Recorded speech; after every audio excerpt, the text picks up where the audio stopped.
Solo quien ha sentido la verdadera crueldad del dinero lo entiende. El momento más peligroso no es cuando el enemigo saca un cuchillo, sino cuando el hijo, que cortó toda relación hace 13 años, aparece de repente en tu puerta, con una sonrisa de hijo ejemplar.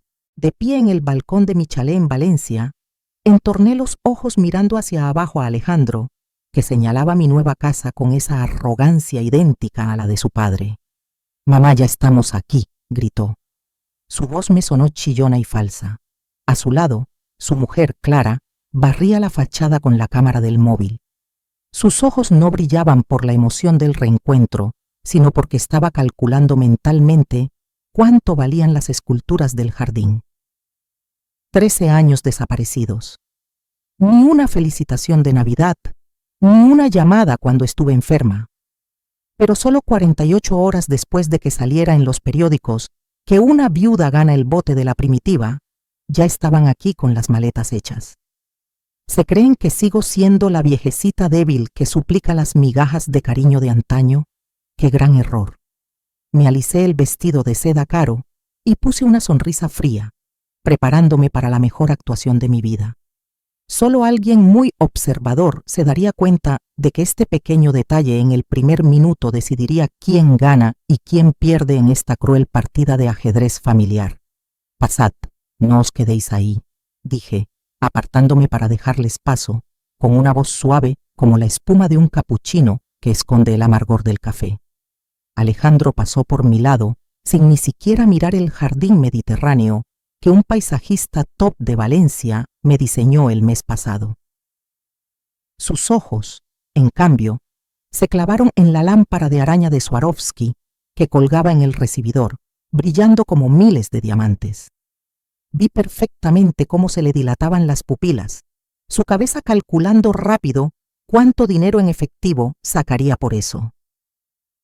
Clara fue menos sutil.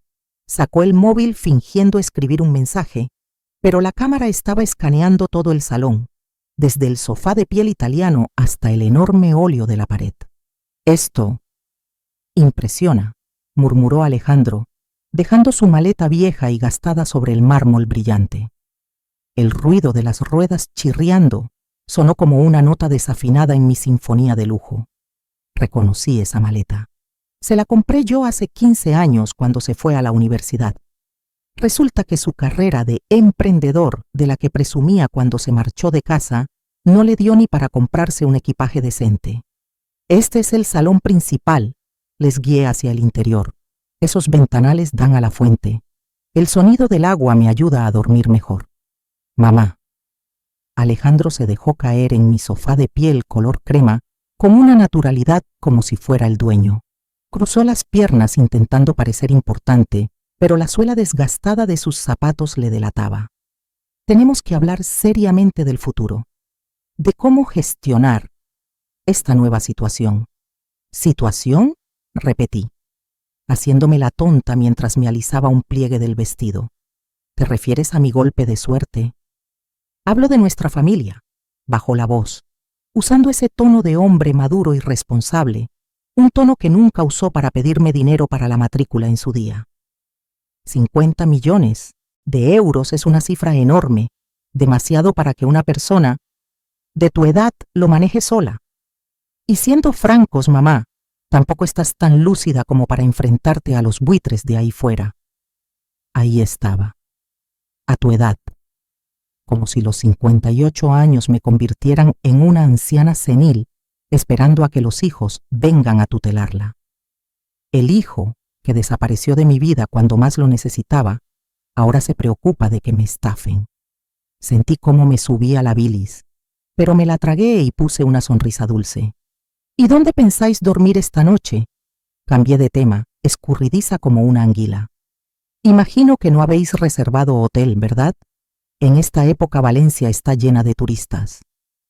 Alejandro y Clara intercambiaron una mirada de cálculo y alivio. Bueno, pensamos que con una casa tan grande habría sitio para invitados, dijo Clara con voz melosa. Al fin y al cabo, es mejor que la familia esté unida, mamá. Ah, por supuesto, asentí con entusiasmo. 5 dormitorios principales, todos con baño propio. Es demasiado para una vieja solitaria. Podéis quedaros en la suite del ala este, la que tiene vistas al huerto de naranjos. Lo que no les dije es que el ala este acababa de ser equipada con cámaras de seguridad y micrófonos de última generación, camuflados en los detectores de humo. Si planeaban algo en mi casa, quería escuchar hasta su respiración. Esa noche, tras una reunión familiar con una cena tensa que pedí a propósito a un restaurante de 5 estrellas, comida que Alejandro no había soñado probar en su vida, me senté en mi despacho y me puse los auriculares. El sonido desde la habitación del ala este llegaba nítido. ¿Lo ves? Está vieja. Se cree cualquier cosa, susurró Clara entre el ruido de las sábanas. Ni siquiera preguntó por qué nos echaron del piso de Madrid. Mírala cómo sonríe, sigue siendo tan ingenua como siempre. No te confíes, se oyó a Alejandro, algo tenso. Pero tienes razón. Tenemos que convencerla para abrir una cuenta conjunta. Le diremos que es para proteger el patrimonio del impuesto de sucesiones o algo así. Mañana la ataco en el desayuno. Recuérdale sutilmente lo de nuestras deudas de las tarjetas. No, mejor no digas deuda. Di que necesitamos capital para una startup, se rió Clara. Tiene 50 millones. Unos cientos de miles para ella son calderilla. Me quité los auriculares y los dejé sobre la mesa. Hace 13 años, cuando Alejandro se fue, lloré hasta quedarme seca preguntándome qué había hecho mal. Esta noche, escuchando a mi hijo y a mi nuera planear cómo robarme, no lloré. Tenía el corazón frío y duro como una piedra. El dolor había sido reemplazado por un plan meticuloso. A la mañana siguiente bajé temprano, envuelta en mi bata de seda. Alejandro estaba rebuscando en los armarios de mi cocina como una rata hambrienta. «Buenos días», dije, y él dio un salto, tirando una cuchara al suelo. «Mamá, qué pronto te levantas», rió, nervioso. «Estaba buscando café. ¿Dónde está el soluble que tomabas antes?» Lo tiré todo. Pasé por su lado y saqué una bolsa de granos de la nevera. «Esto es Blue Mountain, importado directamente de Jamaica. 400 euros el kilo. Cuando tienes dinero, Alejandro, te das cuenta de que la vida tiene otros estándares». Clara entró justo a tiempo para oír el precio y casi se atraganta. «¿400 euros por café?» «Exacto». Eché los granos al molinillo con calma. El ruido de la máquina rompió su silencio incómodo. El aroma inundó la cocina. Olor a dinero y poder. «Mamá», Alejandro se aclaró la garganta, decidiendo atacar ya según el guión de anoche. «Sobre lo que te dije ayer, Clara y yo hemos estado mirando y deberías crear un fondo familiar. Conmigo, de cotitular. Así estarás más segura contra los estafadores». «¿Estafadores?» Bebí un sorbo de café mirándole directamente a los ojos. ¿Te refieres a esa gente que finge preocuparse por los ancianos para sacarles el dinero? Alejandro se tensó, pero Clara saltó rápida. Eso es mamá. Hoy en día hay mucha gente mala. Se aprovechan de la confianza de los mayores que están solos. El descaro de esta mujer era increíble. Dejé la taza sobre el platillo de porcelana fina, haciendo un clic seco y frío. «Os preocupáis demasiado», sonreí, pero la sonrisa no me llegó a los ojos. De hecho, ya he contratado a un equipo de abogados para eso. Esta tarde tengo una reunión importante con ellos en el Bufete Martínez, el más caro de la ciudad. A Alejandro le cambió la cara. ¿Reunión? ¿Para qué? Para discutir el testamento y el reparto de bienes. Mentí sin pestañear. A mi edad, ¿quién sabe si me muero de repente? Estoy pensando en donar el 90% al orfanato de la ciudad, que tanto me ayudó de niña. El pánico estalló en los ojos de Alejandro y Clara más rápido que los fuegos artificiales en Nochevieja. El 90% a caridad significaba que su plan de cazar la herencia se esfumaba. «Mamá, no puedes hacer eso». Alejandro se levantó de golpe, tirando el vaso de zumo. «La familia es lo primero. No piensas en tus hijos». «¿Hijos?» Incliné la cabeza y mi voz se volvió afilada como una cuchilla. «Hijo, durante los últimos 13 años pensé que era una mujer sin hijos. Cuando me ingresaron para operarme de apendicitis hace 5 años, ¿Dónde estaba mi familia? Cuando tuve que vender la casa vieja para pagar deudas, ¿dónde estaba mi familia? La tensión en la cocina era tan densa que se podía cortar con un cuchillo. Alejandro estaba pálido como un fantasma, mientras Clara clavaba la mirada en la mesa, con los nudillos blancos de apretar tanto el borde. Pero no había terminado. El juego acababa de empezar. Si estáis pensando qué madre más cruel al fin y al cabo es su hijo, enhorabuena. Sois el tipo de persona a la que manipulan fácilmente las emociones. Carne de cañón para gente como Alejandro y su mujer. Pero parad un segundo, os reto ahora mismo. No os fijéis solo en lo que digo, fijaos en lo que hará Clara en los próximos 3 segundos. Solo alguien muy observador y con un IQ alto se daría cuenta de que acaba de hacer un gesto minúsculo, a escondidas, que delata toda su naturaleza rastrera mientras Alejandro está ahí pasmado. Dejad un comentario si adivináis qué acaba de hacer Clara con su móvil y suscribíos ahora mismo porque más adelante ese pequeño detalle le saldrá más caro que su propia vida. ¿Apostamos? Venga, va. Me levanté, rompiendo la tensión con una palmada suave. Solo bromeaba. Aún no he firmado nada, pero... Me incliné hacia el oído de Alejandro y le susurré. Yo solo ayudo a quien se lo merece. Tenéis exactamente una semana para demostrar que no sois unos cazafortunas. Empezando ya. Les dejé en la cocina, muertos de miedo y con un lío tremendo en la cabeza. Entré en mi despacho y encendí el ordenador. En la pantalla tenía el informe que me acababa de enviar el detective. Alejandro debe 60.000 euros en juego. Y Clara. Su historial es mucho más interesante. Que empiece el juego. El cambio de actitud de Alejandro y Clara fue tan rápido que si no lo hubiera visto yo misma, habría pensado que estaba viendo una telenovela mala. Solo 1 hora después de la tensión en la cocina, Alejandro, un hombre de 35 años que no ha cogido una asada en su vida, estaba en medio de mis preciados rosales, tijeras de podar en mano, sudando la gota gorda.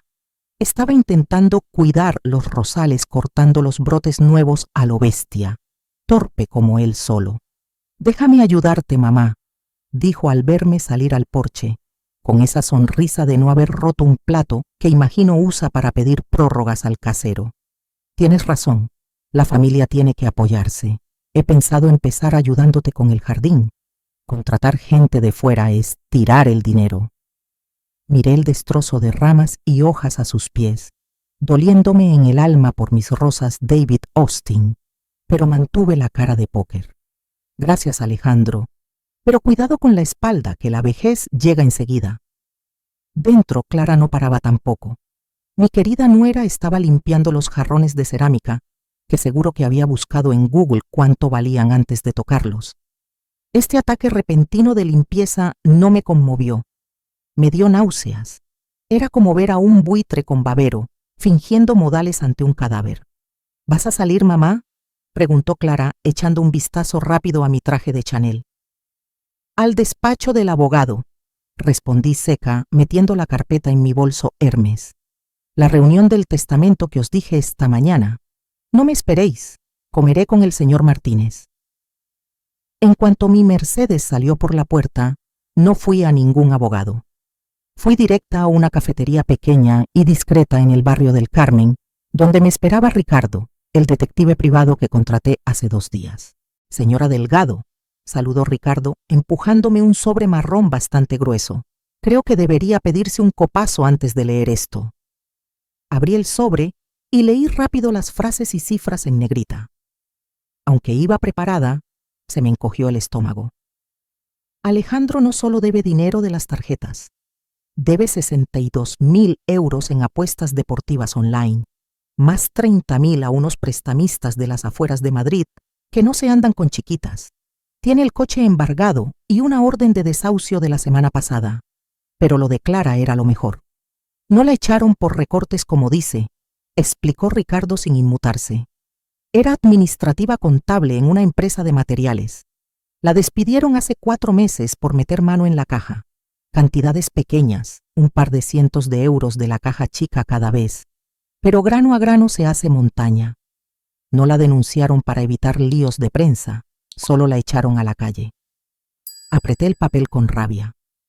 Así que mi nuera es una ladrona de poca monta, una ratera. Eso explica por qué miraba tanto los adornos de mi casa. Y otra cosa, Ricardo señaló mi móvil. Debería mirar las cámaras de su casa ahora mismo. Abrí la app de seguridad. En la pantalla se veía mi despacho en directo, lo que me temía. Alejandro y Clara estaban allí, y no limpiando precisamente. Alejandro estaba registrando los cajones de mi escritorio, revolviendo papeles. Clara intentaba abrir la pequeña caja fuerte del rincón, probando fechas, mi cumpleaños, el de Alejandro, hasta el de su boda. ¿Encuentras algo? Oí a Clara por el micro, nerviosa perdida. Tenemos que ver si la vieja ha firmado ya. Como de verdad le deje el dinero a la caridad, estamos muertos. No veo el testamento. Alejandro tiró la carpeta a la mesa con rabia.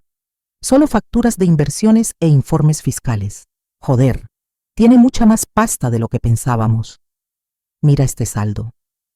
Apagué el móvil, respirando hondo el olor a café y tabaco del bar. La decepción, aunque ya me la esperaba, era amarga.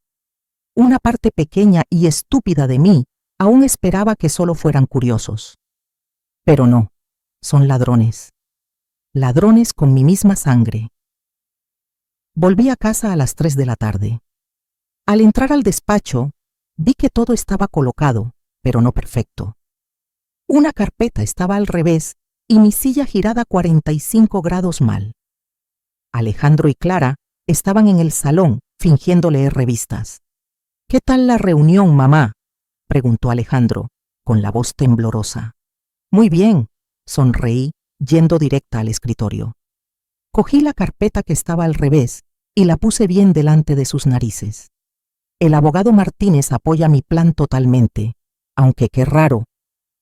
Hice una pausa dramática. Se podía oír volar una mosca.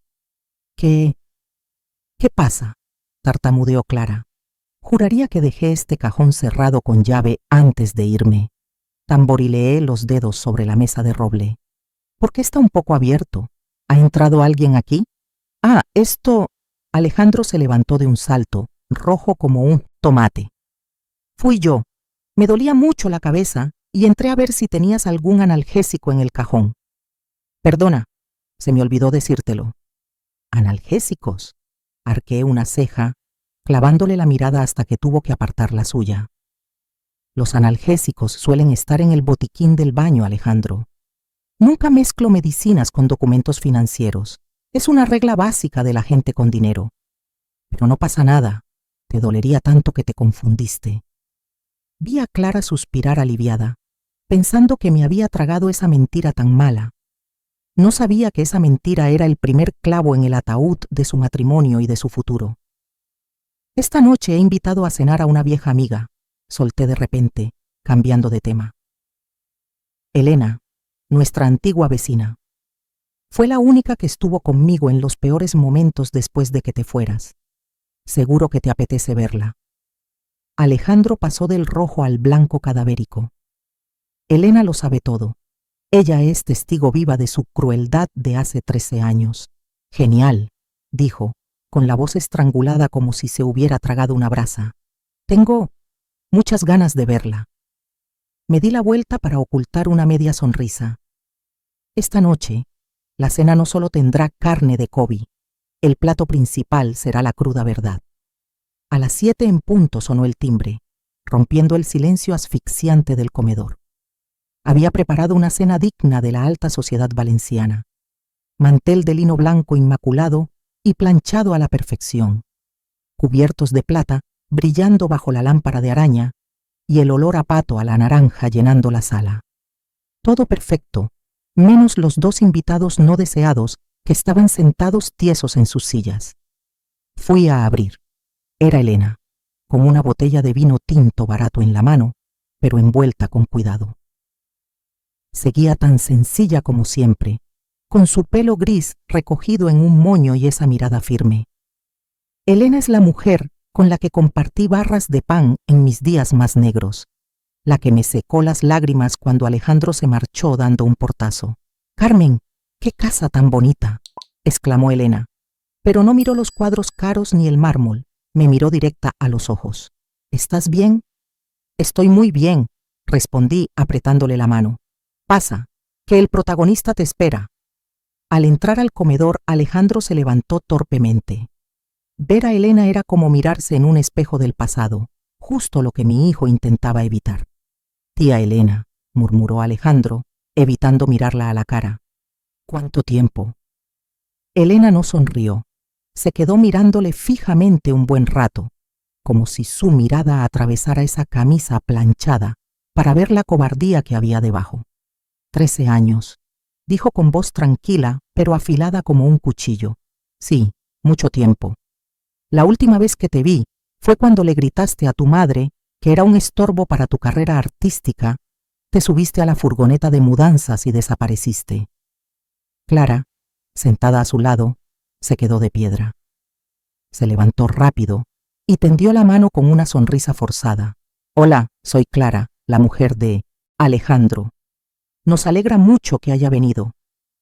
Elena le dio la mano sin ganas y se sentó frente a Alejandro. La cena empezó con una tensión que se podía cortar con cuchillo. Yo observaba desde la cabecera, bebiendo un sorbo de buen vino, sintiéndome como una directora viendo a sus actores sufrir con el guión de la vida real.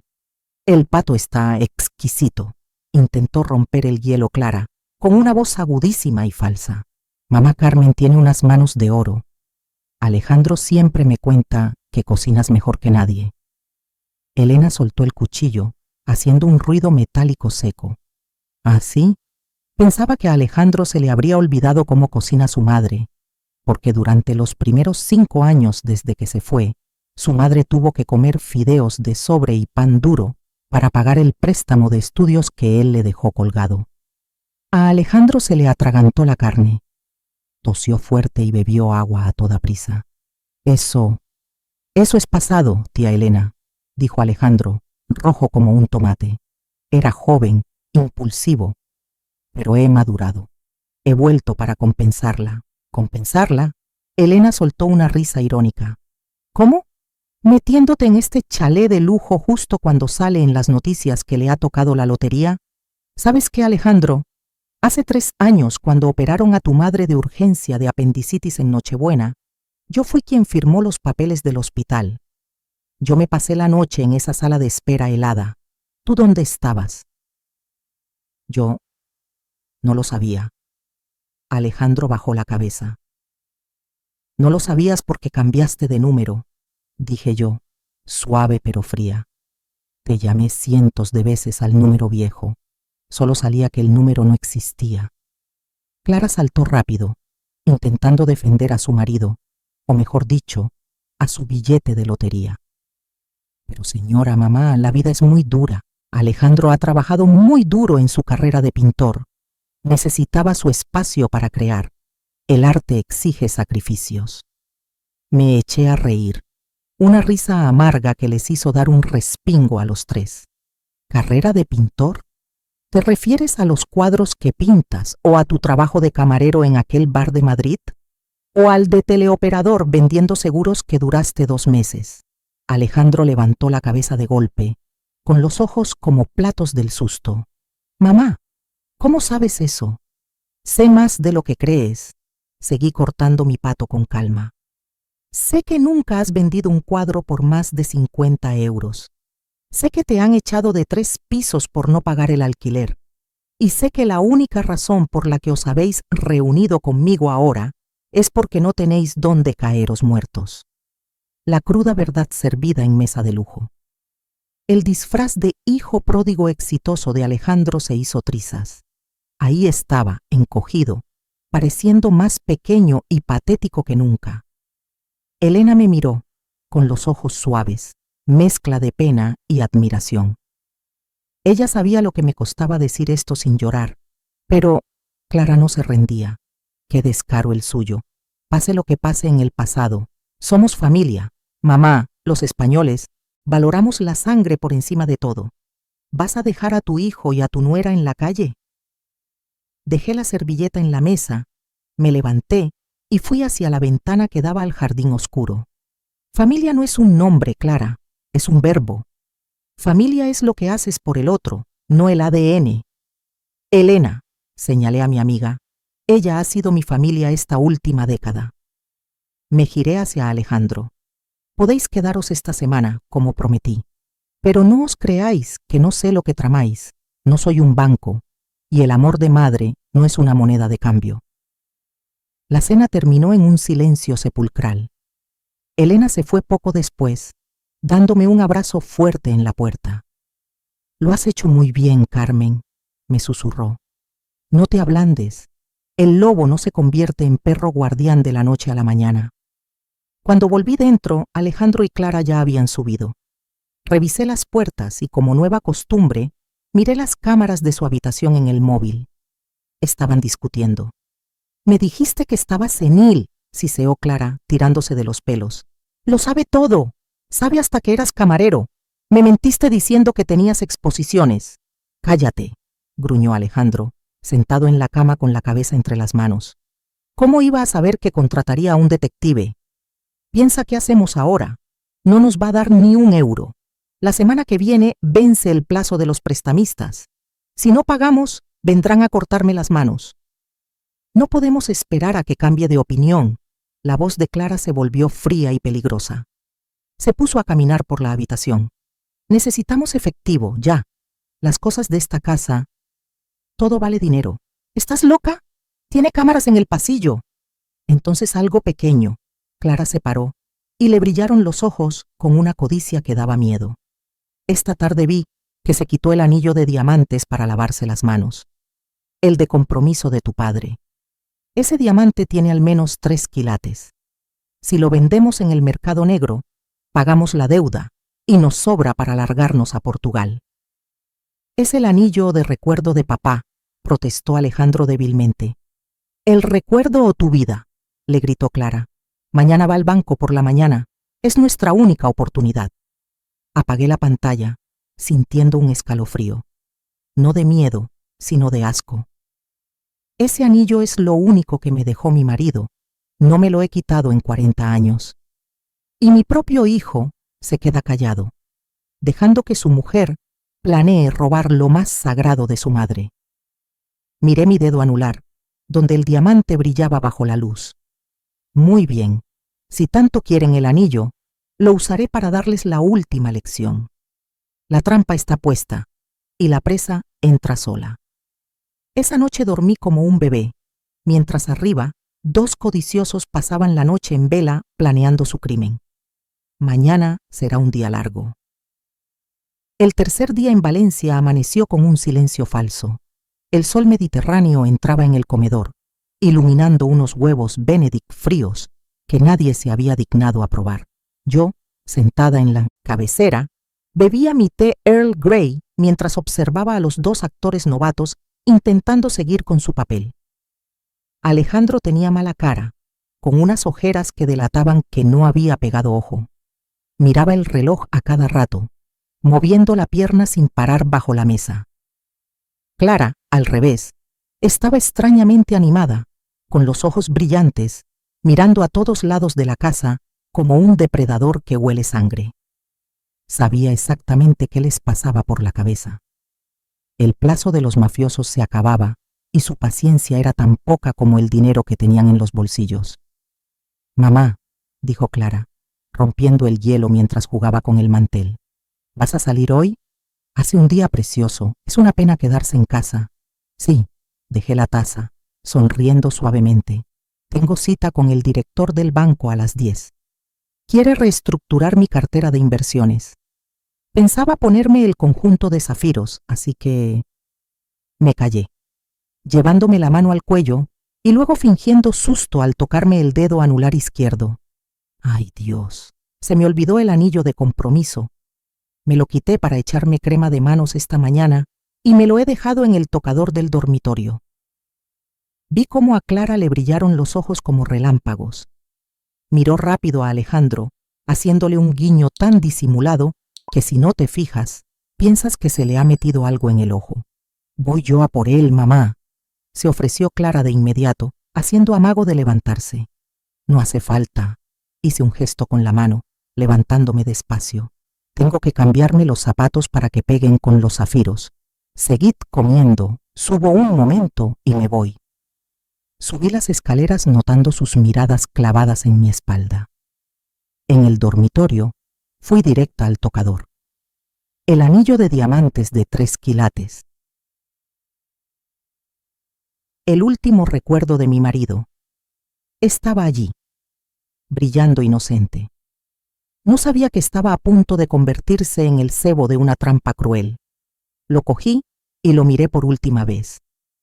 Hace 13 años estuve a punto de venderlo para pagar las deudas de Alejandro, pero me lo quedé, prefiriendo comer fideos a vender el recuerdo del amor de mi vida. Ahora, ese mismo hijo planea robarlo. Hay que ver qué irónico es el destino. Dejé el anillo en su sitio, justo en el borde, bien visible. Cogí el bolso y salí, dejando la puerta entornada. ¡Me voy!, grité desde el pasillo antes de bajar al garaje, arrancar el Mercedes y salir. Pero no fui al banco. Di una vuelta a la manzana y aparqué en un callejón discreto a 2 calles. Abrí el iPad y me conecté a las cámaras. La pantalla mostraba mi dormitorio nítidamente. No habían pasado ni 3 minutos cuando la puerta se abrió de golpe. Entró Clara, ya sin timidez, lanzándose al tocador como un yonki a por su dosis. Agarró el anillo, lo miró a la luz con una sonrisa retorcida por la codicia y se lo metió en el bolsillo de los vaqueros. Pero lo que más me dolió no fue Clara. Fue Alejandro. Estaba en la puerta, agarrado al marco, vigilando el pasillo. No robó el anillo él, no. Es demasiado cobarde. Pero estaba ahí, de cómplice, vigilando para que su mujer robara la herencia de su padre. Aquí quiero hacer una pausa para hablaros a vosotros. Hay una línea muy fina entre ser víctima de las circunstancias y cómplice. Muchos diréis que Alejandro es un calzonazos manipulado por su mujer. Pero os reto a mirar más allá.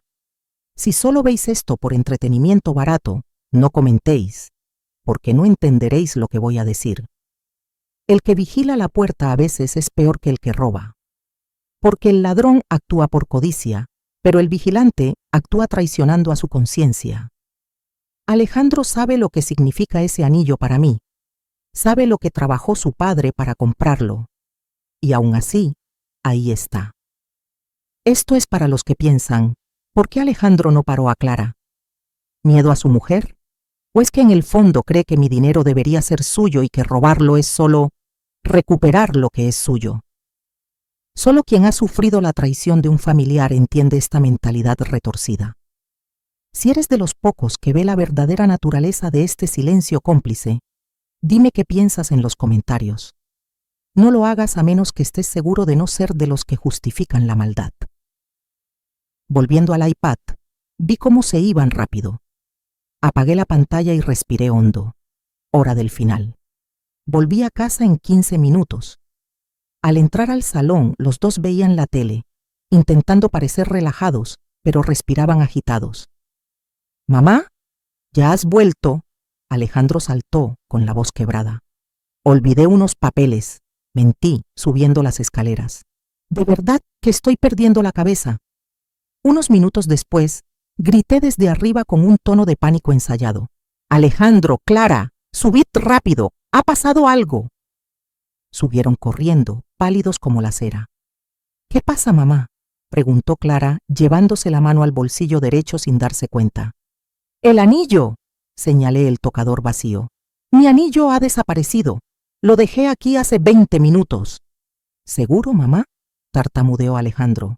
«¿No lo habrás guardado en un cajón y te has olvidado?» «Imposibles de Gri», aseguré.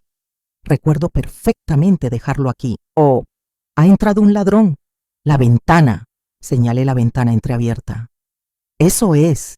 Seguro que ha entrado alguien por la ventana». Clara se sumó al momento, aliviada por tener una excusa. «En este barrio rico los ladrones vigilan siempre. No te preocupes, mamá, lo material se recupera». ¡No!, grité, haciendo de vieja desquiciada por el dolor. Es el recuerdo de vuestro padre. Voy a llamar a la policía ahora mismo. La policía de Valencia es muy rápida. Tomarán huellas y cerrarán la zona. Saqué el móvil y marqué. Espera, mamá. Alejandro se lanzó a quitarme el móvil. No, no llames a la policía aún. Se va a liar. Se enterará la prensa, la gente hablará. Eso, mamá, añadió Clara sudando. Déjanos buscar bien primero. Igual se cayó debajo de la cama. Miré a mis hijos con el corazón helado. No temen a la policía por el escándalo, sino porque el anillo está en el bolsillo de Clara.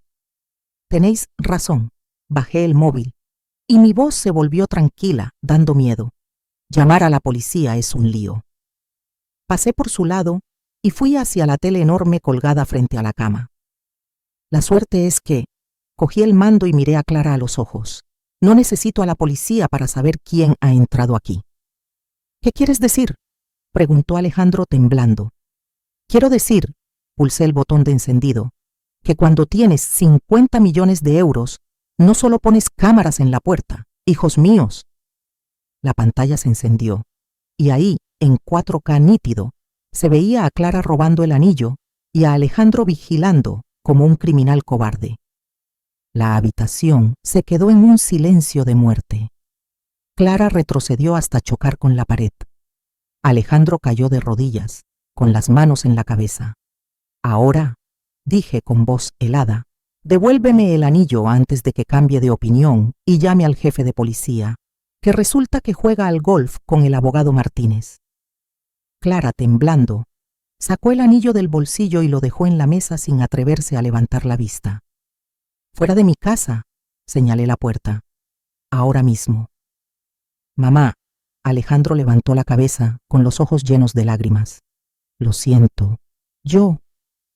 Tú te callas, le corté. Clara, sal de mi casa ya. Y tú, Alejandro, tienes 5 minutos para decidir. O sales por esa puerta con tu mujer y no vuelves nunca, o te quedas y afrontas las consecuencias. Clara miró a Alejandro, esperando que su marido la defendiera como siempre. Pero Alejandro seguía ahí, de rodillas, inmóvil. Su mirada iba de su mujer a mí y se paraba en la pantalla de la tele donde se veía congelada su imagen cobarde. Se avecinaba una elección cruel, y yo sabía que, eligiera lo que eligiera, a una de las 2 mujeres de esta habitación se le iba a romper el corazón. Pero esta vez, os juro que no iba a ser a mí. Clara se quedó mirando a su marido, pasando de la expectación al shock y luego al desprecio total. En el enorme dormitorio soleado de Valencia, el silencio entre los 3 pesaba como una losa. Alejandro, siseó Clara, con la voz rota de rabia. ¿Qué coño haces? Levántate. Vámonos de esta maldita casa. ¿Vas a dejar que me humille así? Alejandro seguía de rodillas, clavado al suelo de roble. Tenía la cabeza gacha y apretaba las manos tanto que tenía los nudillos blancos. No se atrevía a mirar a Clara, y menos aún a mí. En ese momento, vi clara la lucha interna de mi hijo. Por un lado, su orgullo de hombre y la lealtad a su mujer. Por el otro, el miedo al hambre, a la pobreza y a los matones que le buscaban ahí fuera. Y el miedo ganó. No, no puedo irme, Clara, susurró Alejandro, temblando pero claro. ¿Qué? Clara dio un paso atrás como si le hubieran dado una bofetada. No puedo volver a la calle. Alejandro levantó la cabeza, llorando a mares, pero mirando a Clara con los ojos vacíos. No tenemos ni 1 euro. Me han quitado el coche. Las tarjetas están bloqueadas. Si salimos por esa puerta, dormimos debajo de un puente esta noche. Yo... Lo siento. Clara soltó una carcajada, una risa loca y amarga. Miró la habitación de lujo, la tele con su robo, y luego a su marido arrodillado. «Cobarde», escupió Clara, sin rastro de la dulzura falsa de antes. «Sabía que eras un inútil desde el día que dejaste a tu madre para seguirme, pero no pensé que fueras tan cobarde. ¿Vendes a tu mujer por un techo y comida caliente?» «¡Basta!», dije yo con voz fría, cortando el drama. No te hagas la víctima, Clara. Tu marido no te ha vendido, te ha traicionado tu propia codicia. Tienes 2 minutos para hacer las maletas y desaparecer de mi vista antes de que me lo piense mejor y llame a la policía. Clara se giró hacia mí, con los ojos inyectados en sangre. ¿Te crees que has ganado, vieja? Has comprado a tu hijo con dinero. Pero míralo, señaló a Alejandro con asco. No se queda porque te quiera. Se queda porque eres su cajero automático. Enhorabuena, te has comprado un parásito. Dicho esto, Clara salió corriendo de la habitación. Se oyeron sus pasos fuertes por la escalera y luego el ruido de la maleta arrastrándose como si quisiera romper el suelo. 5 minutos después, el portazo de la entrada hizo temblar los cuadros. El motor de un taxi sonó y se alejó. La casa volvió a su silencio, pero el ambiente apestaba a vergüenza. Alejandro seguía de rodillas. Cuando el taxi ya no se oía, se levantó despacio, secándose las lágrimas con la manga. Se giró hacia mí, con la cara más relajada, buscando un poco de compasión de madre. Mamá, dio un paso para abrazarme. Lo siento. Ella me ha manipulado todos estos años. No sabía que era así. Menos mal que estás tú, me has ayudado a ver cómo es en realidad. Di un paso atrás y levanté la mano para pararle los pies. Mi gesto seco le dejó helado. No me toques, dije, no muy alto, pero con la fuerza suficiente para dejarle clavado. Y no te creas que por quedarte estás perdonado. Pero mamá, te he elegido a ti, balbuceó Alejandro totalmente perdido. No me has elegido a mí, Alejandro. Pasé por su lado, bajé las escaleras y fui directa al despacho. Has elegido la seguridad. Has elegido tener la tripa llena. Has elegido huir de tus responsabilidades. Sígueme. Alejandro me siguió como un niño que acaba de romper algo. En el despacho, me senté en mi sillón de piel y señalé la silla de madera dura de enfrente. Siéntate. Se sentó, con las manos entre las piernas, encogido. Abrí el cajón y saqué la carpeta que me dio el detective Ricardo, la que él y Clara buscaron esta mañana sin éxito porque la tenía bien guardada en la caja fuerte de la pared. Tiré la carpeta sobre la mesa. Se deslizó hasta pararse delante de Alejandro. «Ábrela», ordené. Alejandro abrió la carpeta temblando. Al ver los papeles, las deudas, el historial de juego y las fotos robadas saliendo de un casino cutre a las afueras de Madrid, se quedó blanco como el papel. «¿Lo sabes todo?», susurró con un hilo de voz. «¿Todo?», solté una risa seca. «Sé que debes 62.000 euros de apuestas. Sé que pediste 30.000 a un prestamista con intereses de locos. Sé que te echaron del bar por beberte el alcohol de los clientes. Sé que todas tus mentiras sobre exposiciones o startups son solo una tapadera de tu fracaso absoluto». Alejandro agachó la cabeza, sin atreverse a decir ni pío. La verdad desnuda no le dejaba sitio donde esconderse. «Pero quiero preguntarte una cosa, y quiero que me respondas con la verdad por una vez». Me incliné hacia adelante, mirándole fijamente a los ojos. «Dijiste que necesitabas espacio para tu arte, que te fuiste porque yo frenaba tu creatividad. Pues bien, Alejandro, en estos 13 años, ¿dónde está tu obra?». «Yo», balbuceó. «No me hables de inspiración», golpeé la mesa con la mano. «Quiero ver pruebas, un cuadro, un boceto, algo que demuestre que has cogido un pincel. ¿Dónde?». Alejandro calló. El silencio se alargó tanto que se oía el segundero del reloj de pared. «No hay nada, ¿verdad?», bajé la voz, decepcionada hasta la médula. «Nunca has sido un artista incomprendido. Solo eres un vago que usa la etiqueta de arte para justificar que no quiere doblar el lomo. Me odias no porque te frene, sino porque soy la única que se atreve a exigirte que te hagas cargo de tu vida». Alejandro rompió a llorar a hipidos. No era el llanto de súplica de antes, era el llanto de alguien a quien acaban de desnudar, sin nada con qué taparse ante la cruda realidad. «Has tirado 13 años de tu vida a la basura», seguí, cruel pero necesario.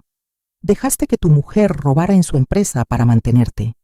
Dejaste que tu mujer le robara el anillo a tu madre. Y ahora estás aquí, con 35 años, sin casa, sin coche, sin oficio ni beneficio, endeudado hasta las cejas, y acabas de echar a la única mujer que te aguantaba. Mamá, me equivoqué. Alejandro apoyó la cabeza en la mesa, con los hombros temblando. De verdad, no sé qué hacer. Tengo mucho miedo. Soy un fracasado. Miré a mi hijo derrumbado ante mis ojos. Este era el momento que esperaba. No para regodearme, sino para romper esa cáscara de arrogancia falsa y dejar al aire su interior podrido. Solo admitiendo que estás podrido, puedes empezar a construir de nuevo. Me levanté. Fui a la ventana y miré el jardín, donde empezaba a atardecer. ¿Ya has llorado bastante?, pregunté sin darme la vuelta. Los sollozos de Alejandro se fueron apagando. Si ya has terminado de llorar, levanta la cabeza. Me giré. Te voy a dar una oportunidad. No porque te la merezcas, sino porque eres mi hijo. Pero escúchame bien, Alejandro. Esta oportunidad no es gratis, y el precio que vas a pagar será más alto que cualquier deuda de dinero que tengas. Alejandro levantó la cabeza, con los ojos hinchados pero con un rayito de esperanza. Haré lo que sea. Mamá, por favor, lo que sea. No prometas tan rápido, dije, yendo al escritorio para sacar un papel que ya tenía preparado desde ayer. Esto es un contrato. Léelo bien. Puedes firmarlo, o puedes coger la maleta e irte detrás de Clara. Esta vez, tú eliges. Le empujé el papel a Alejandro. Lo cogió con las manos temblando y empezó a leer las líneas que decidirían sus próximos 6 meses de vida. 6 meses de infierno o 6 meses para volver a nacer. Alejandro tenía el papel en la mano, clavando la vista en las letras negras, pero yo sabía que su cabeza era un torbellino. En el despacho no se oía ni una mosca, solo el ruido del papel cuando pasaba página con los dedos temblorosos. ¿Esto qué es, mamá? Alejandro levantó la vista, con la cara arrugada de no entender nada y de miedo. ¿Lo llamas contrato de reconstrucción de vida? ¿Es una broma? Tengo cara de estar de broma. Me crucé de brazos, recostándome en mi sillón de piel. Lee en voz alta la cláusula número 1. Alejandro tragó saliva y leyó con voz ronca. La parte B.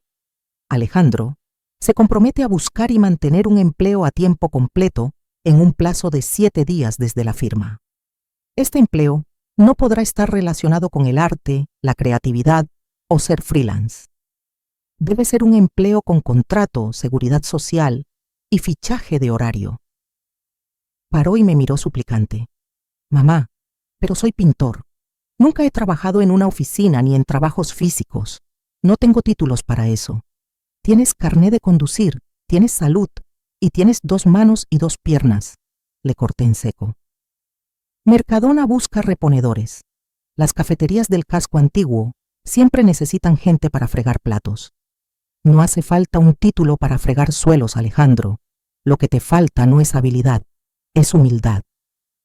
No puedo ser camarero, tengo 35 años, protestó con lo poco que le quedaba de orgullo pataleando.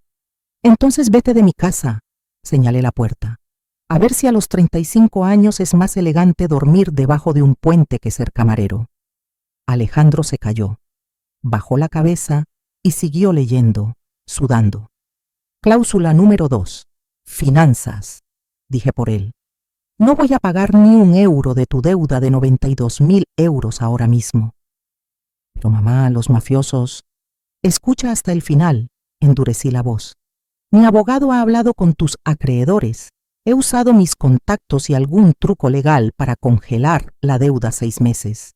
No te cortarán las manos mientras estés en esta casa y cumplas las normas.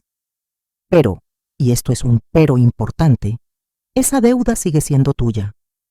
Después de 6 meses, si demuestras que has cambiado, pensaré si te ayudo con el capital. Si te rindes antes, retiro el aval y te las verás con ellos tú solito.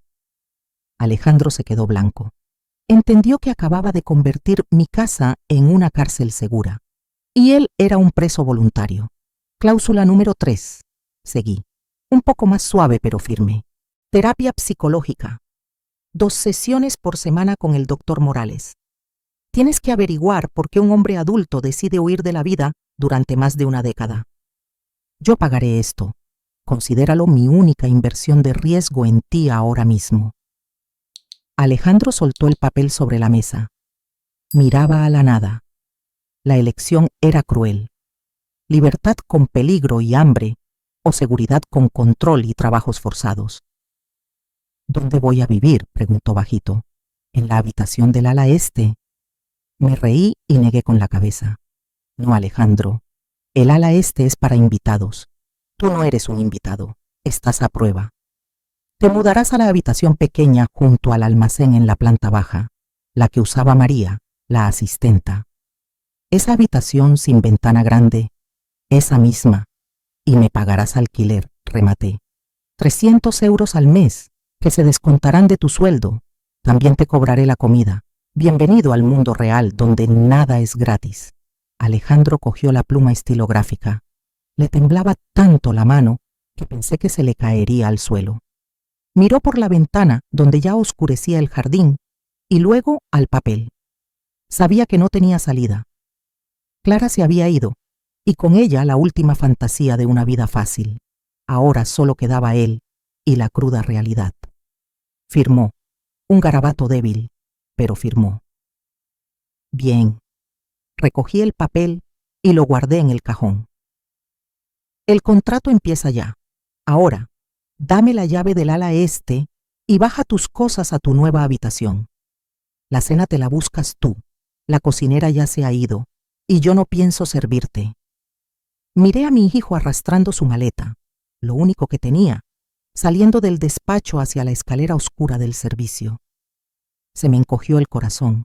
¿Qué madre quiere ver a su hijo sufrir? Ninguna. Pero sabía que si me ablandaba ahora, mataría su última oportunidad de madurar. A la mañana siguiente me levanté a las 7. Como siempre, me hice café y salí al porche. Me sorprendió ver a Alejandro ya levantado. Llevaba una camiseta vieja y unos vaqueros gastados, sentado en el escalón con el periódico local, rodeando ofertas de trabajo con un boli rojo. Ya no tenía esa arrogancia de artista. Parecía un hombre desesperado buscando un salvavidas. Buenos días, dije, dejando mi café en la mesa. Hola, mamá. No levantó la cabeza. He encontrado 3 sitios. Una empresa de limpieza industrial, un almacén a las afueras y de ayudante de cocina en un bar de tapas. ¿Dónde vas a echar el currículum? A los 3, suspiró doblando el periódico. No estoy para elegir, pero no tengo dinero para el autobús. ¿Podrías adelantarme algo? Saqué del bolsillo una tarjeta de plástico. Es el abono transporte mensual. Le he cargado 50 euros. Te da para 2 semanas. Luego, recárgalo con tu sueldo. Y toma. Le di un paquete envuelto en papel de aluminio. Bocadillo de jamón. No vayas a pedir trabajo con el estómago vacío. Alejandro cogió el bocadillo con los ojos rojos. Me miró. Iba a decir algo, pero se calló. Quizás se dio cuenta de que dar las gracias ahora sonaba hueco. Lo que importaban eran los hechos. Se levantó, metió el bocadillo en la mochila y salió andando hacia la puerta. Caminaba pesado, cansado, pero al menos caminaba. Le miré hasta que desapareció tras las bugambillas. El primer día del centro de rehabilitación Carmen Delgado había empezado. Los 3 días siguientes fueron un fracaso tras otro para Alejandro. Volvía a casa cada noche con cara de acelga y los zapatos llenos de polvo.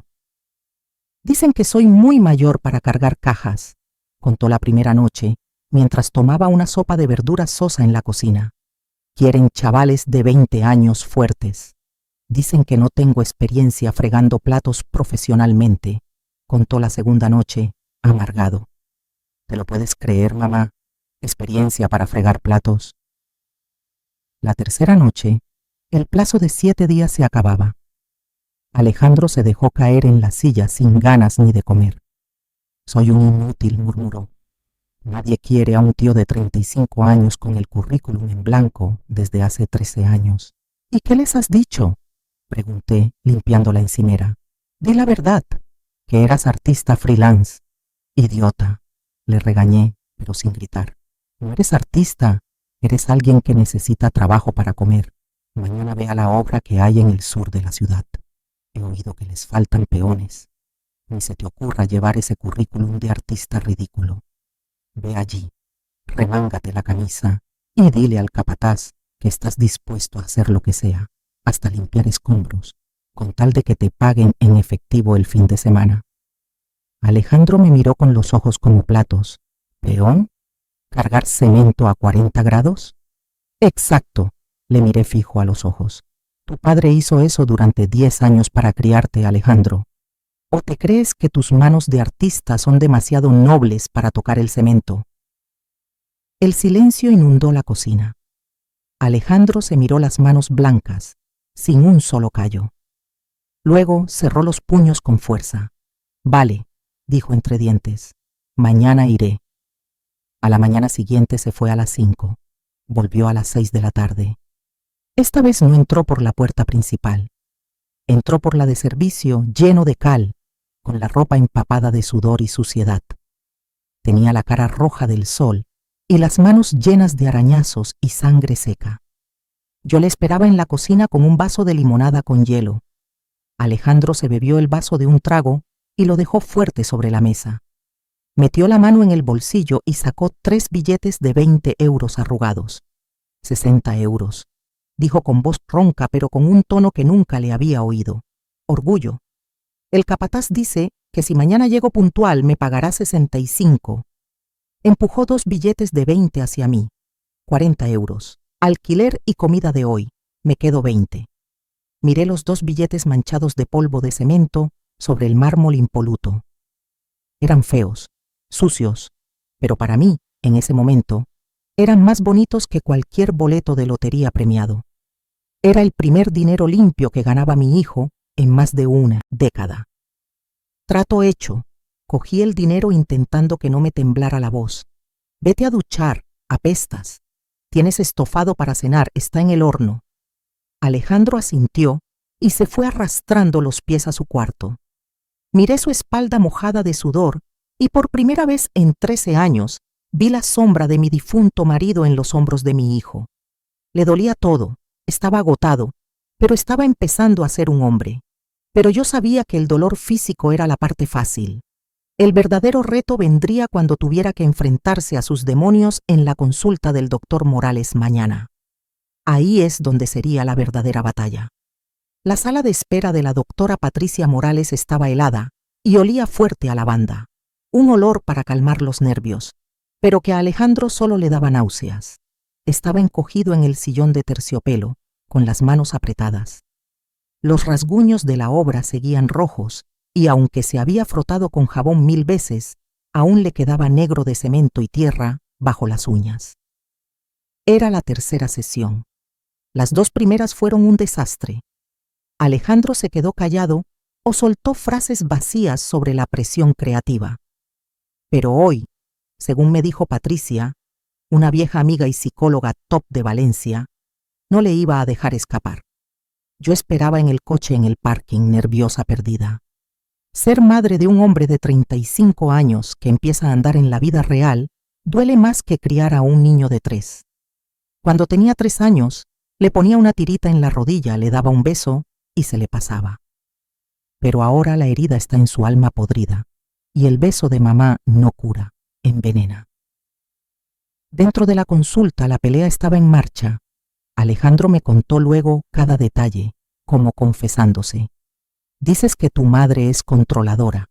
La doctora Morales pasó las páginas de su libreta, con voz tranquila pero afilada. Que asfixió tu sueño artístico. Pero Alejandro, mira los últimos 13 años. Sin ella, controlándote, ¿cuántos cuadros has pintado? Alejandro miró sus botas de trabajo sucias. Yo he bocetado muchas ideas, pero la vida es muy dura. No tenía tiempo. No tenías tiempo. Morales arqueó una ceja. Trabajabas a media jornada en un bar, 4 horas al día. Estuviste en el paro 6 meses el año pasado. El día tiene 24 horas. ¿Qué hacías las otras 20? Silencio en la sala. Alejandro se retorció los dedos llenos de callos. Dormía, confesó con un hilo de voz, y jugaba a videojuegos, y miraba redes sociales. ¿Por qué? ¿Por qué? Porque cuando me ponía a pintar tenía miedo. ¿Miedo de qué?, insistió Morales. Miedo de que fuera una mierda. Alejandro rompió a llorar. Miedo de que mi madre tuviera razón, de no tener talento, de usar la etiqueta de artista solo para no tener que trabajar como mi padre. Mi padre se mató a trabajar en un andamio. Yo no quería acabar como él. Así que elegiste no empezar para no fracasar nunca, asintió Morales dejando el boli. Y te casaste con Clara. ¿Por qué? Porque me quería. No, Alejandro. Morales negó con la cabeza. Te casaste con Clara porque no te exigía nada. Te dejaba seguir haciéndote la víctima. Erais dos ahogados, agarrándose el uno al otro, no para salir a flote, sino para hundiros juntos en la irresponsabilidad. Ella robaba para mantenerte, y tú mirabas para otro lado para vivir bien. Eso no es amor, eso es parasitismo. Esas palabras crueles destrozaron la última careta de Alejandro. Salió de la consulta con los ojos hinchados, andando como un borracho. Cuando se subió al coche, no le pregunté nada. Conduje a casa en silencio. Los días siguientes fueron una tortura física para Alejandro. El trabajo en la obra no es para flojos. Se levantaba a las 5, comía un trozo de pan seco y se iba en la bici vieja que le compré en una casa de empeños. Por la noche volvía destrozado, con la espalda doblada, la piel roja del sol y pelándose. Algunas noches le oía gemir de dolor en su cuartucho de la planta baja. Se me partía el alma. Mi instinto de madre me gritaba que bajara, le diera un ibuprofeno bueno, una sopa caliente y le dijera que no fuera a trabajar. Pero me aguanté. Me quedé quieta en mi salón de lujo, apretando la copa de vino, llorando por dentro. Si le quito el dolor, nunca aprenderá la lección. El dolor físico es lo único que puede enderezar a un hombre acostumbrado a vivir en una nube de mentira. Antes de seguir con el momento clave de Alejandro, quiero deciros algo. Criar hijos, sobre todo cuando se han perdido, es una guerra solitaria y dolorosa. Si estás viendo esto y te sientes identificada, o conoces a alguien que lidia con un hijo así, dale a me gusta ahora y compártelo. No te lo guardes. Quizás tu gesto ayude a una madre a tener valor para aplicar este amor duro, tough love, que tanto cuesta. Hay que difundir esto. A veces, el amor cruel es el único amor verdadero. Pasó la tercera semana. Una noche, Alejandro no llegó a su hora. Las 7, luego las 8. El teléfono apagado. El miedo empezó a meterse en mi cabeza. ¿Se habrá rendido? ¿Habrá vuelto al juego para ganar dinero rápido? O peor, Clara le habrá contactado para huir. A las 9 se abrió la puerta de la cocina. Entró Alejandro, apestando a vino barato. Caminaba dando tumbos y se chocó con la mesa. Yo estaba allí esperándole, con el corazón a 1000 pero con cara de hielo. ¿Dónde estaba?, pregunté. Bebiendo. Alejandro soltó una risa burlona, tirando el casco al suelo. Hoy era día de paga. Los de la obra me invitaron. ¿Sabes qué, mamá? Con alcohol la vida es maravillosa. No duele la espalda, no me acuerdo de la ladrona de mi mujer, ni de mi madre dictadora. Estaba borracho. Y borracho, salía el demonio de siempre. ¿Cuánto te has gastado? 20 euros, se encogió de hombros. Y han valido la pena. Ese era tu alquiler de esta semana, dije levantándome. Te has gastado el dinero de supervivencia. ¿Y qué?, gritó Alejandro rojo de ira. Tienes 50 millones en el banco. Tú bebiendo vino de 100 euros y tu hijo bebiendo matarratas de 2 euros para olvidar que es un esclavo. ¿Estás contenta? ¿Te divierte verme sufrir? Sí, respondí. Tranquila, que daba miedo. Estoy muy contenta. Alejandro se quedó de piedra, como si le hubiera echado un cubo de agua fría. Estoy contenta porque por fin sabes lo que vale el dinero. Me acerqué a él sin miedo. Me alegro de que te duela. Porque ese dolor demuestra que estás viviendo de verdad, Alejandro. Llevas 13 años siendo un fantasma, viviendo de los demás. Ahora, aunque apestes a vino y sudor, estás de pie sobre tus propios pies. Señalé las monedas que le quedaban en la mano temblorosa. Me debes 20 euros del alquiler. Según el contrato, si te retrasas más de 24 horas, tienes una multa del 10% de interés y te quedas sin cena 2 días. Ahora, vete a duchar y que se te pase la borrachera. Mañana, si no vas a trabajar por resaca, incumples la cláusula 1 y te echo a la calle. No mantengo borrachos, aunque sea mi hijo. Alejandro me miró fijo. La rabia se le fue quitando y le entró vergüenza. Se dio cuenta de que hacerse el borracho rebelde ya no funcionaba conmigo. Antes le habría hecho una limonada y le habría costado. Ahora soy un muro de hormigón. Bajó la cabeza y recogió el casco en silencio. Lo siento, murmuró, tan bajito que casi no se oía con el viento del jardín. Te lo pagaré todo la semana que viene. Por favor, no me eches. Se dio la vuelta hacia su cuarto. Caminaba torcido, solo. Le miré y se me saltaron las lágrimas en cuanto desapareció. Quería correr a abrazarle, decirle que le perdonaba, que subiera a dormir a una cama buena, pero me mordí el labio hasta hacerme sangre para no hacerlo. Esa noche escuché arcadas violentas desde el baño de la planta baja. Alejandro estaba pagando el precio de su borrachera. Y yo, tumbada en mi cama cómoda de arriba, también pagaba el precio de 13 años de mimarlo con una noche en vela, llena de remordimientos. Pero a la mañana siguiente, a las 5 en punto, escuché el sonido de la puerta metálica abriéndose. Alejandro sacaba la bici para ir a trabajar. No se había rendido, y ahí supe que el milagro de la disciplina estaba empezando a brotar en la tierra seca del alma de mi hijo. No se había convertido en una buena persona al instante, pero estaba aprendiendo a ser un hombre. Y esa lección, que ninguna universidad enseña, solo la enseña la dura escuela de la vida. Pasaron 4 meses desde que firmamos el contrato de reconstrucción de vida. El calor sofocante del verano valenciano dio paso a la brisa fresca del otoño que traía el mar Mediterráneo. Mi jardín cambió de color, y mi hijo también. Alejandro ya no era ese hombre flojo con la piel pálida por falta de sol. Los meses de trabajo físico en la obra le habían curtido. Estaba moreno, más fuerte y, lo más importante, tenía brillo en la mirada. Había pasado de peón de albañil, encargado de almacén en una gran empresa de logística a las afueras. El trabajo seguía siendo duro y el sueldo no era una maravilla, pero tenía seguro y posibilidades claras de ascender. Esa noche preparamos la cena juntos. Era una nueva costumbre. Yo cocinaba el plato principal y Alejandro preparaba las verduras.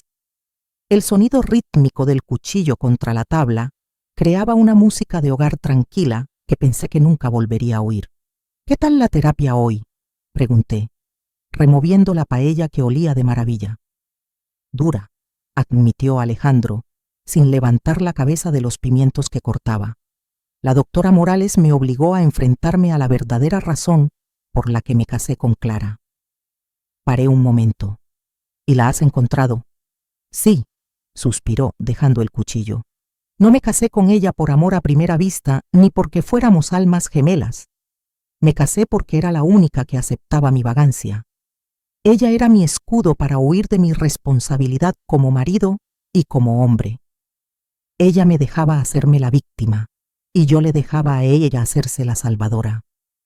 Escuchar esas palabras de boca de mi hijo hizo que una losa que llevaba años en mi pecho desapareciera de golpe. La madurez no se mide por el dinero en la cuenta, sino por la capacidad de reconocer tu propio dolor. Ese es un gran paso, Alejandro, dije suavemente. Justo entonces, el móvil de Alejandro vibró en la mesa. Número desconocido. Se secó las manos en el delantal y contestó. ¿Sí? Vi cómo se le tensaba la espalda al instante. La cocina se quedó en silencio Solo se oía el chisporroteo del arroz al fuego.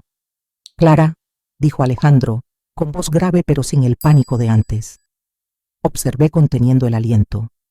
Al otro lado de la línea se oían llantos lo bastante fuertes como para que yo captara algo.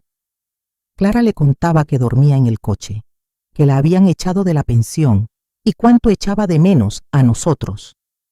«No, Clara», la cortó Alejandro con una calma sorprendente. «No puedes venir aquí». «Pero soy tu mujer. Somos familias, P», gritó Clara por el teléfono. «La familia no se roba entre sí», respondió Alejandro firme. «Y más importante, la familia no se arrastra al fango mutuamente. Estoy intentando arreglar mi vida, Clara. Trabajo 10 horas al día. Voy a terapia, estoy pagando deudas. Y me he dado cuenta de que tu presencia en mi vida ahora mismo es el mayor peligro para mi recuperación. ¿Qué coño estás diciendo? ¿Vas a dejar a tu mujer morir de hambre? No te dejo tirada, te estoy dando la libertad». Alejandro miró al vacío con determinación. «Tienes que responsabilizarte de tus elecciones, igual que estoy haciendo yo. No te voy a mandar dinero, ni le voy a pedir ayuda a mamá para ti. Esta llamada se acaba aquí». Colgó sin dudar, sin remordimientos. La habitación se quedó en silencio unos segundos. Alejandro dejó el móvil en la mesa, apoyó las manos en el mármol y respiró hondo. «¿Estás bien?», pregunté. Se giró hacia mí, con una sonrisa triste pero de alivio. «Estoy bien, mamá. Qué raro. Pensaba que me sentiría culpable, pero solo siento alivio, como si me acabaran de quitar un tumor maligno. Eso se llama poner límites». Sonreí sirviéndole un plato lleno de arroz. «Y es la lección más cara de la madurez.